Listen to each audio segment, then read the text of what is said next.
بسم الله الرحمن الرحیم. دوستای عزیز خوش آمدین به ویدیوی بعدی ما. امروز فرم هشتم کتاب فرم اصلی کانکور کار میکنیم.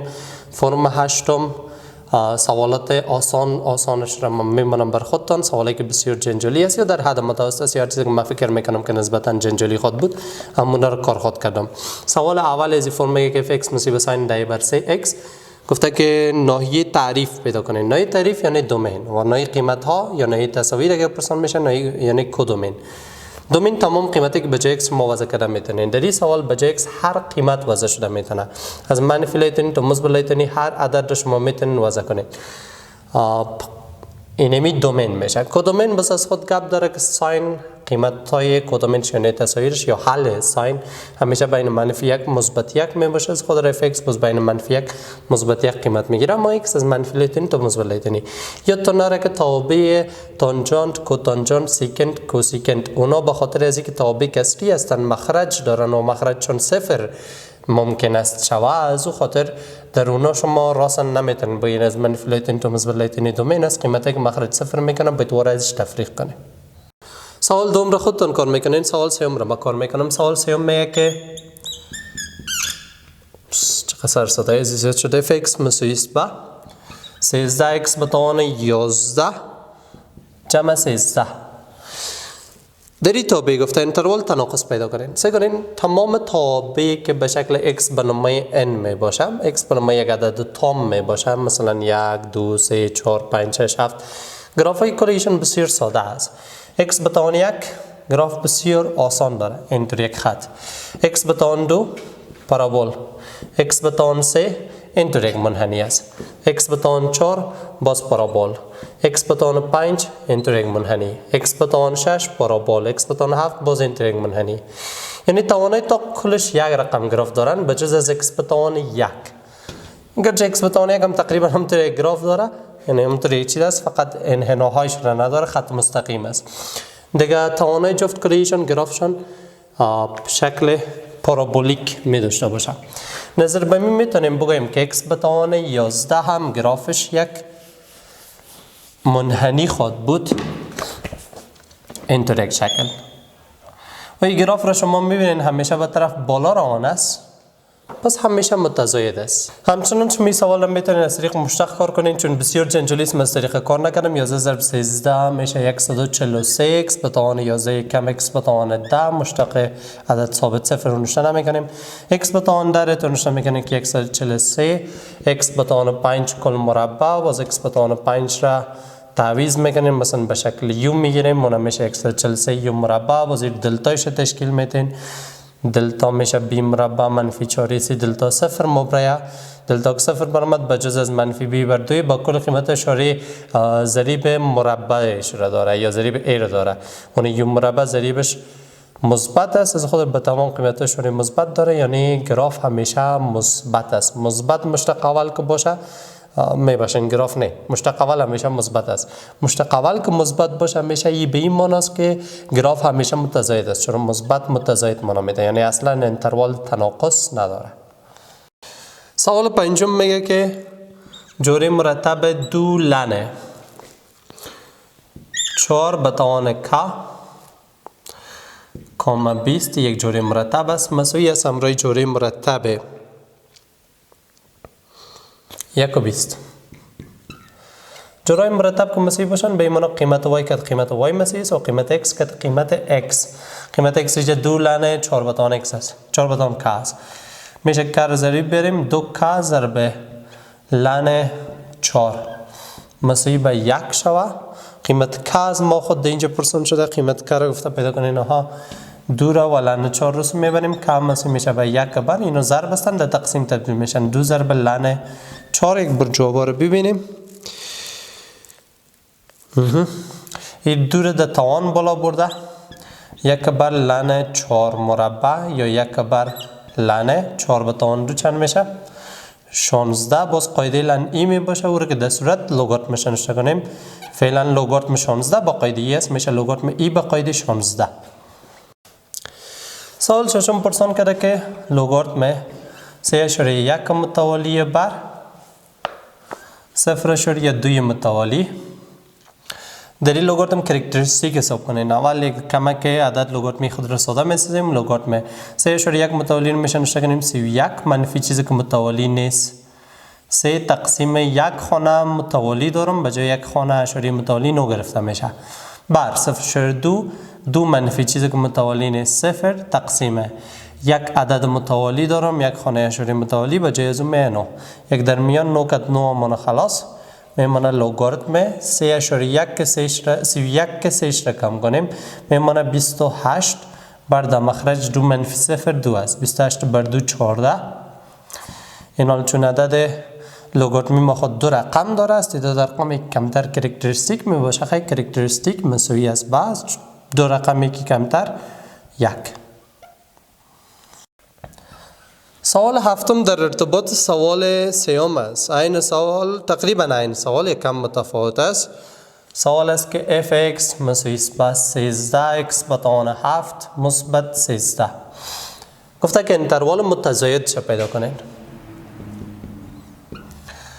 x به توان 7 باز توان تاق است. بر توان تاق گراف اگر رسم کنیم کاش که رسم نمیکردم خب مثبت 13 داره 13 واحد بالا می کم که آزارتان میتونی نمیگه پیش دیگه مشکل نیست چون مثبت 13 داره گراف 13 واحد به طرف بالا میه یعنی اینطور یک گراف می داشته باشیم و اینجا عدد 13 می باشه.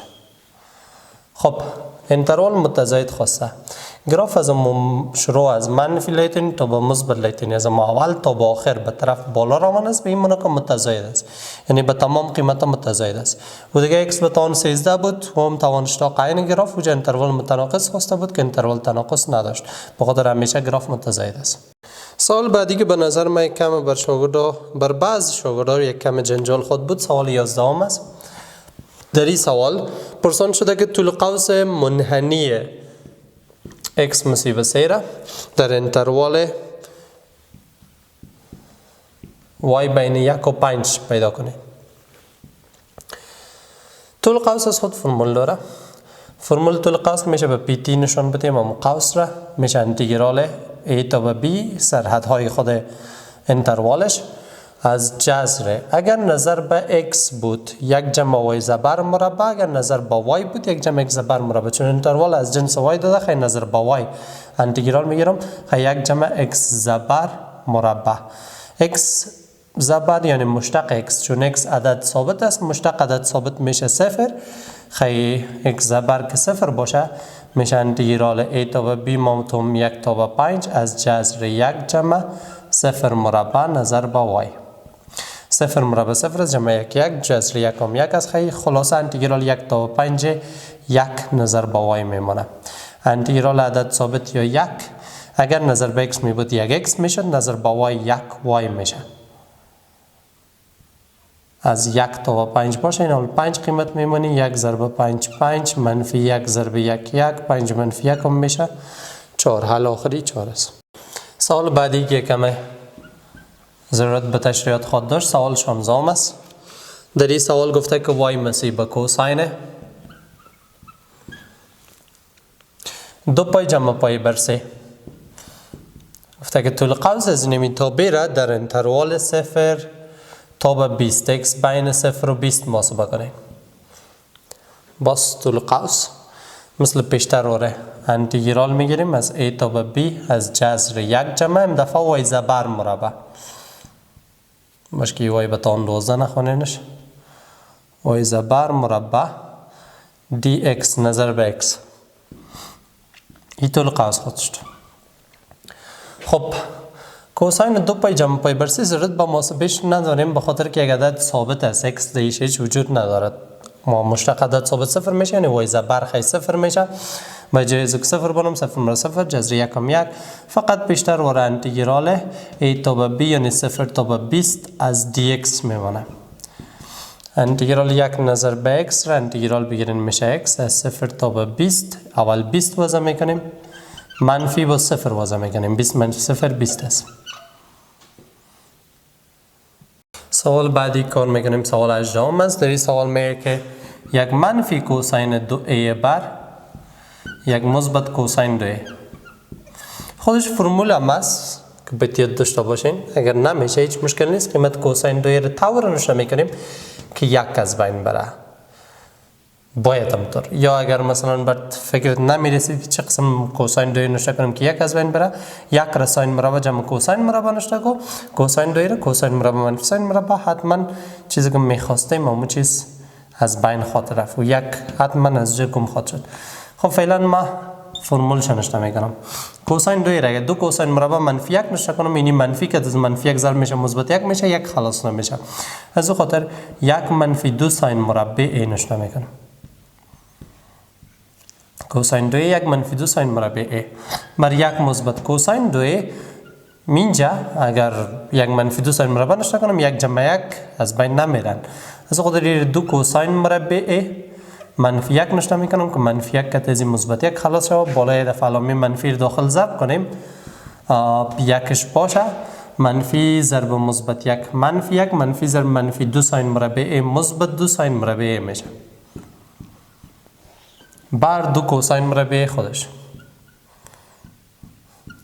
حال 1 منفی 1 صفر است، تنها 2 ساین مربع ای بر 2 کوساین مربع میمونه، 2 شونم که 2 خلاص ساین مربع بر کوساین مربع تانجانت مربع ای میشه. سوال 21 پرسان کرده که طول مماس از نقطه 7 و 0 به دایره x مربع جمع y مربع منفی 13 مساوی 0 پیدا کنید. طول مماس از پیدا میشه که به جای x و y 7 و 0 قیمت گذاری میکنی و از خود سوال جذر میگیری، در خود سوال در خود دایره. به جای x و 7 مقصد ضریب x و y باید 1 باشه. اگر ضریب x و y 1 نبود اول 1 میسازی. خب ضریب x و y 1 است، مشکل نیست، 7 میمانیم. 7 مربع مثبت به جای y 0 مربع منفی 13 مساوی طول قوس، میبخشین طول مماس. متاسفانه طول مماس هم به پیتی نشان میدیم، فقط فرقی است که در طول مماس خط، در طول قوس قوس دبلش گرفته میشه. طول مماس یا پیتی پوینت تو تانجانت این دو چیز منامید، یعنی پی پوینت نقطه و تی تانجانتش یعنی مماسش. اوپس. جذر 7 مربع میشه 49 صفر نشانه میکنم منفی 13. از 49 13 کم کنیم، از 49 10 کم کنیم 39، 3 دیگه کم کنیم 36، جذر 36 هم میشه 6. سوال 23 سوال بعدی است که کار میکنیم. سوال فکر کنم یکم طولانی خود شد، جالب سوال است. سوال است که fx مساوی به 10x مربع بر 10x مربع جمع 1. در این سوال ناحیه قیمت ها خواسته، کدومین خواسته، دومین نه. بر پیدا کردن کدومین شما جای x y را اول تبدیل میکنین، یعنی چه قسم برای که آسان شود این کارم میکنیم که به جای fx اول y میگیریم، y مساوی به 10x مربع بر 10x مربع جمع 1. تابع را معکوس کرده دومین پیدا میکنیم. وقتی تابع معکوس را دومین پیدا کنیم، دومین تابع معکوس کدومین امی تابع می باشه. چون پیدا کردن کدومین طریقه وجود داره، خب بهترین طریقه و آسان‌ترین طریقه اینمی است.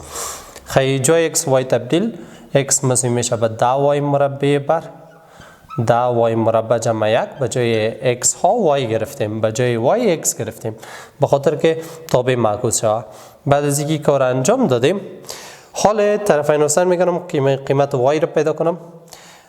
x ضرب 10y مربع میشه 10y مربع x مثبت x ضرب 1 شود x مساوی به مخرج از 1 است. 1 ضرب 10y مربع خود 10y مربع. این حال y ها رو یک طرف میکنیم، یعنی مثبت x رو این طرف میارم، میشه 10y مربع x 10y مربع و صبر میشه منفی 10y مربع مساوی به x کی سبیه میشه منفی x. حال اینجا تنها y مربع اگر مشترک بگیرم میمونه 10x منفی 10 مساوی به منفی x. اطراف تقسیم 10x منفی 10 میکنیم، خیلی y مربع مساوی میشه به منفی x بر 10x منفی 10. اطراف جذر میگیریم، y میشه جذر منفی x بر 10x منفی 10. این حالا بر جذر منفی x بر 10x منفی 10 یعنی را دومین یا نوعی تعریفش پیدا میکنم. نوعی تعریف از این کدومین خود سوال خود بود. برو بالا. حالا برای سوال دومین اگر پیدا کنیم، این کدومین سوال است که ما خود بود به خاطر از اینکه معکوس است تابع معکوس دومین یکیش که کدومین دیگهش مساوی باشه. دومین بر تابع جذری در صورت درجه جذر جفت باشه اینطور محاسبه میشه که عدد تحت جذر بزرگ مساوی به صفر میمانیم، یعنی منفی x بر ده x منفی ده را بزرگ مساوی به صفر میمانیم. منفی x علیده مساوی به صفر مانده میشه کجا x صفر یک جذر بر سوال پیدا میشه و ده x منفی ده را علیده مساوی به صفر میمانیم، جذر مخرج پیدا شوه. ده x مساوی به منفی ده به مثبت ده و اطراف تقسیم ده اون ده که ده خلاص x مساوی به یک میمانه. حال جدول تعیین اشاره جور میکنیم، میگیم بر x قیمت میدیم از منفی لیتنی تا به مثبت لیتنی و دو قیمت را محاسبه کردیم، پیدا کردیم صفر و یک. صفر اینجا در نظر میگیرم، یک را در اینجا در نظر میگیرم. منفی x یک جز سوال است که به تعیین اشاره شود، ده x منفی ده جز دیگه است. منفی x ده صفر شده یا حلش جذرش صفر است، از خود اینجا سرحدش میشه. از این پایین تر علامه منفی x که منفی لیتنی ضرب منفی میشه مثبت، بعد چند منفی ضرب مثبت میشه منفی و ده x منفی ده حل یا جذرش یک است، یعنی جا صفر میشه، این سرحد است. از این پایین تر علامه xش مثبت است، مثبت ضرب منفی منفی و از صفر بدتر مثبت ضرب مثبت میشه. حال هر دویشون که دیگه تقسیم میکنیم، منفی x تقسیم ده x منفی ده میکنیم، مثبت تقسیم منفی منفی، منفی تقسیم منفی مثبت، منفی تقسیم مثبت منفی. عدد بزرگ مساوی به صفر یعنی صفر و مثبت، یعنی حل صفر و حل مثبت. خیلی حل های منفی دیگه درست نیست، یعنی حل ها درست نیست، یعنی حل درست است مثبت بین صفر و یک قرار داره، از صفر تا به یک. این حاله چون مساوی به صفر دارم خود صفر هم شامل شده میتونه، یعنی قیمت های صفری صفر یک اینا هم شامل شده میتونه. صفر شامل است اما یکش را با وجه که شامل شده میتونه نظر به این مساوی ما شامل نمیگیریم به خاطر از اینکه یک مخرج را صفر میکنه. هر قیمت که مخرج صفر بسازه و در صورت که مساوی به صفر داشته باشه شامل نمیشه. خیلی حل آخری انترال صفر تا به یک است، طوری که صفر شامل باشه یک شامل نباشه. سوال بعدی سوال 25 است. در این سوال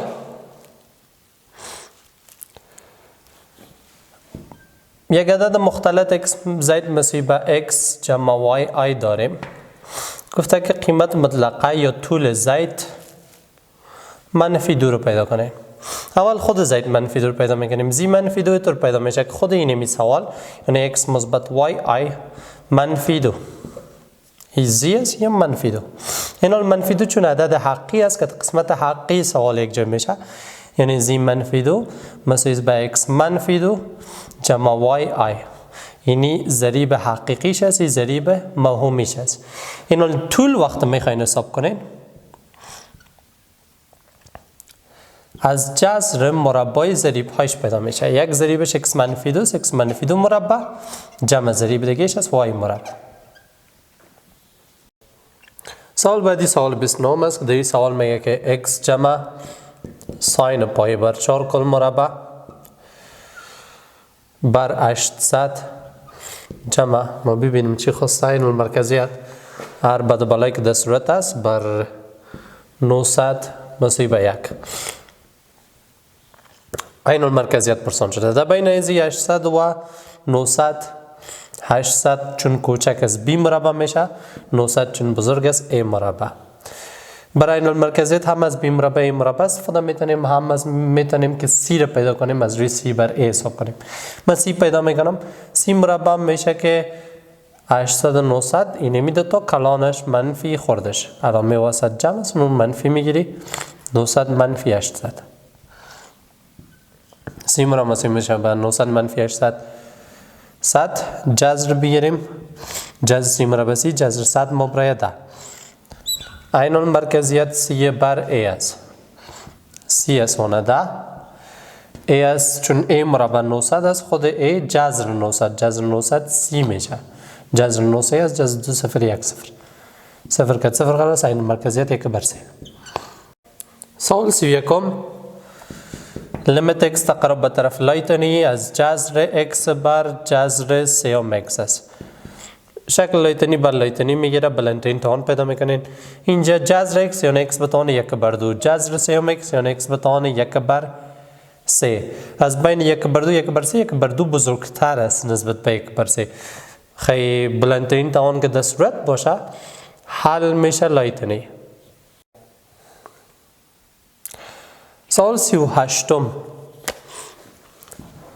پرسان میکنه که مانتیس لوگاریتم 10 به توان 1 بر 100 را محاسبه کنین. اینجا کمک جنجالی است، به خاطر در جواب بسیار چیزای عجیب غریب داریم. خود 10 به توان 1 بر 100 پس نیست. 10 به توان 1 بر 100 اگه حساب کنیم میگه 10 شده دار خود شد، 2 1 شده چند خود شد تقریبا. و متاسفانه لوگاریتم 1 شده چند 1.02 میشه. اگر در ماشین حساب کنیم، ما میل حساب کردم 1 بر 100 یعنی جذر 100 میشه لوگاریتم 1.02 چند اون قسمی، چون یه رای علمی از خودش مانتیس است. لوگ 1.02 اما در جوابا نیست. از او خاطر حل لوگ 1.02 که حل خود سوال خود بوده، حل لوگ 1.02 که از جدول بریم حساب کنیم یا حل خود سوال را اگر حساب کنیم که حل سوال 1 بر 100 در ضریب میه تنها میمونه لوگاریتم 10. لوگاریتم 10 به قاعده 1 است، تنها 1 بر 100 میمونه. 1 بر 100 یا 0.01 باز در جواب است. خیلی جواب اصلی ما خود 0.01 میشه. سوال 39 گفته که محور تناظر y مساوی به 45x مربع پیدا کنید. در صورت که از پارابول سوال پرسان میشه، پارابول به شکل ریاضیکیش نشته باشه، باز محور تناظر طور پیدا میشه که منفی b بر 2a x مساوی به منفی b بر 2 خودش محور تناظر است. این فرمول است. از روی این فرمول کار میکنید. این شکل هندسیش نیست که در رو طریقای هندسی بریم. x مساوی به منفی قیمت b ضریب x، اینجا x مربع دارم، x شیت نیست یعنی ضریب 0 است، بر 2 ضرب a ضریب x مربع a است و هم 45 خود 0 ضرب تقسیم حد شد پس 0 میشه. x مساوی به 0 محور تناظر است. سوال 40 پرسان میکنه که دو دیتا داریم A و B. پرسان کرده که پراگندگی کدامش زیاد است. برای اینکه درست حساب شود اوسط پیدا میکنین، کلش جمع تقسیم تعداد، چون آسان چیز است دیگه ما کار نمیکنم راسانش نمیکنم. حدود 21.7 اوسط دیتای اول تون میشه. بر دوم وقت اوسط حساب میکنین حدود 20.7 اوسط از حساب میشه. اینال میبینین که دیتاها از اوسط فاصله شون زیاد است یا کم است. اگر فاصله اکثر دیتاها از اوسط بسیار زیاد بود به این معنی که دیتا پراگندگیش زیاد است. اگر فاصله کم بود به این معنی که پراگندگیش کم است. از 21 35 33 10 12 اینا فاصله شون بسیار زیاد است. 19 و قدر زیاد دور نیست، 21 23 و قدر دور نیست. از 20 12 دور است اما به اندازه 10 نه، 13 و 14 هم دور است اما به اندازه 12 نه و در اینجا تنها 40 دور است. اونجا زیاد دیتا ها دور هستند، 4 تا این طرف 1 دیتا 2 دیتا، خب زیاد دور دیگرش و قدر زیاد دور نیست. از این خاطر پراگندگی در B کمتر، در A زیادتر است. تا ویدیو بعدی خدا حافظ و مددکارتان باشه.